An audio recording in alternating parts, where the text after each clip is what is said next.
Hi guys, welcome back to my YouTube channel and I hope you're in great health guys. So in this video we are going to discuss follow-ups of the cue card. Describe a speech you gave. So I have already uploaded the sample answer of this cue card guys. So उसका link आपको description box में मिल जाएगा. So before we start the video guys, please hit the subscribe button and don't forget to share this video. So let's begin the video guys. So starting with the first question which is why do people get nervous when they speak in public. तो यहाँ पर उन्होंने हमसे simply reason पूछा कि लोग क्यों nervous हो जाते हैं जब उनको पब्लिक में बोलना होता है. And the answer is public speaking is the most common fear among people. There are many reasons why people feel nervous when speak in public. तो यहाँ पर हमने बताया कि जो पब्लिक स्पीकिंग का फियर है बहुत ज़्यादा कॉमन है हम लोगों में, ज़्यादातर ये लोगों में होता ही है ये फियर ऑफ पब्लिक स्पीकिंग, और इसके बहुत सारे रीजंस भी हैं. It may be due to a lack of confidence or knowledge about the subject or the topic, hesitation due to the feeling that they are being judged, or it may be because of shyness or an introverted nature. तो यहाँ पर हमने बताया कि एक reason हो सकता है पब्लिक स्पीकिंग के फियर का कि हमें कॉन्फिडेंस हम में कम हो उस सब्जेक्ट को लेके, या उस टॉपिक पे जिस टॉपिक पे बात हो रही है उसमें हमारे जो नॉलेज है कम हो तो इसलिए हमें कॉन्फिडेंस कम हो. उसके अलावा क्या है कि हमें ये भी हेजिटेशन होती है, डर होता है कि लोग हमें जज कर रहे हैं, और जहाँ कुछ लोगों की जो नेचर ही थोड़ी शाइनेस वाली होती है, या थोड़े इंट्रोवर्ट भी होते हैं. So moving ahead to the second question which is how can they improve their public speaking skills. तो यहाँ पर उन्होंने हमसे पूछा कि जिनको फेयर होता है पब्लिक स्पीकिंग का वो अपने जो पब्लिक स्पीकिंग स्किल्स है उसको कैसे इम्प्रूव कर सकते हैं. And the answer goes like this. People can enhance their public speaking skills by better understanding the topic और द सब्जेक्ट. तो यहाँ पर हमने बताया कि लोग अपने पब्लिक स्पीकिंग स्किल्स को इन्हेंस कर सकते हैं, इंप्रूव कर सकते हैं अब बाय अंडरस्टैंडिंग द टॉपिक और सब्जेक्ट बेटर, की वो जो भी टॉपिक पे बात हो रही है या कोई से भी सब्जेक्ट को लेके अपनी जो अंडरस्टैंडिंग है या नॉलेज है उसको इन्हेंस कर सकते हैं, इंप्रूव कर सकते हैं. It helps in building up confidence. तो ये चीज़ क्या हेल्प करती है कि हमें जो कॉन्फिडेंस है वो बढ़ेगा, बूस्ट होता है. They can practice with near and dear ones who can support them in enhancing their speaking skills by providing feedback. तो यहाँ पर हमने बताया कि लोग क्या कर सकते हैं, वो प्रैक्टिस कर सकते हैं अपने नियर एंड डियर वंस के साथ जो उनको सपोर्ट करते हैं कि आप अपनी स्किल्स को इम्प्रूव करें, ताकि वो क्या कि जिनके साथ वो बातचीत कर रहे हैं अपने नियर एंड डियर वंस के साथ उनसे वो फीडबैक ले सकते हैं और अपनी स्किल्स को इम्प्रूव कर सकते हैं. We can utilize technology efficiently by recording and watching our speech multiple times and practicing with determination, dedication, and discipline before the event benefits the confidence to speak in front of an audience. तो यहाँ पर हमने बताया कि इसके अलावा क्या है कि हम टेक्नोलॉजी को अच्छे तरीके से यूज़ कर सकते हैं. हम अपनी जो स्पीच होगी उसको रिकॉर्ड कर सकते हैं, उसको बार बार सुन सकते हैं, देख सकते हैं, और उसको हम प्रैक्टिस कर सकते हैं पूरी लगन के साथ. और जब भी कोई इवेंट होता है तो इस चीज़ का फ़ायदा होता है कि हम अपनी स्पीच को रिकॉर्ड कर लें और उसको बार बार सुने, ताकि हमें और ज़्यादा कॉन्फिडेंस भी आए और हम कॉन्फिडेंटली ऑडियंस के सामने बोल सकें अपनी स्पीच को. Next is what different kinds of speeches और लेक्चर्स हैव यू अटेंडेड. तो यहाँ पर उन्होंने हमसे पूछा कि आपने कौन कौन से डिफरेंट तरह की स्पीचेस को या लेक्चर्स को अटेंड किया है आज तक.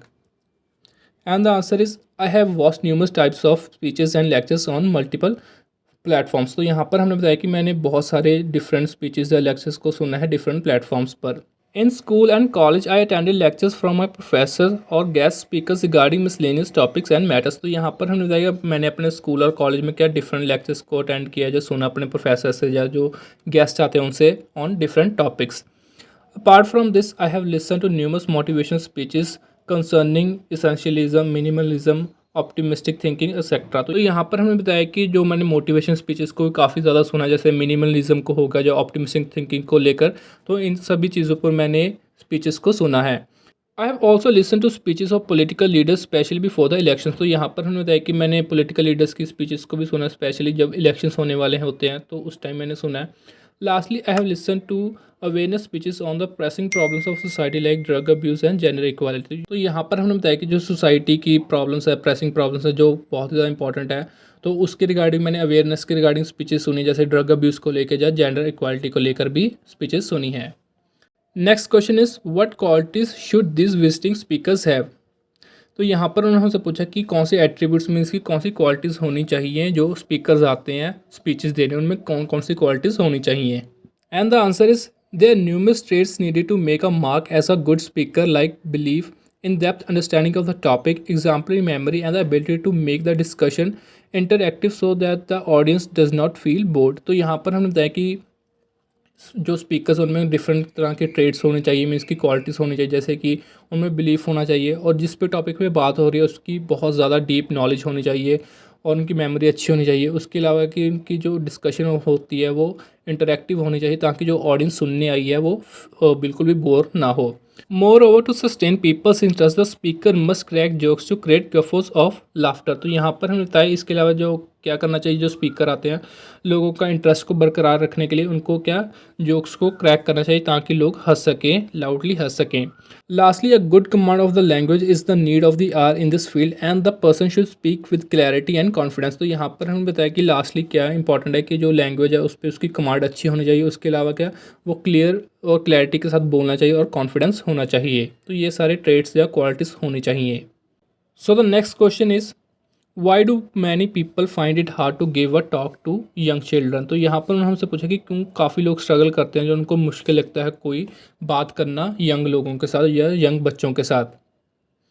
It is challenging to give a talk to young children because they usually run after instant gratification and their attention span is also less.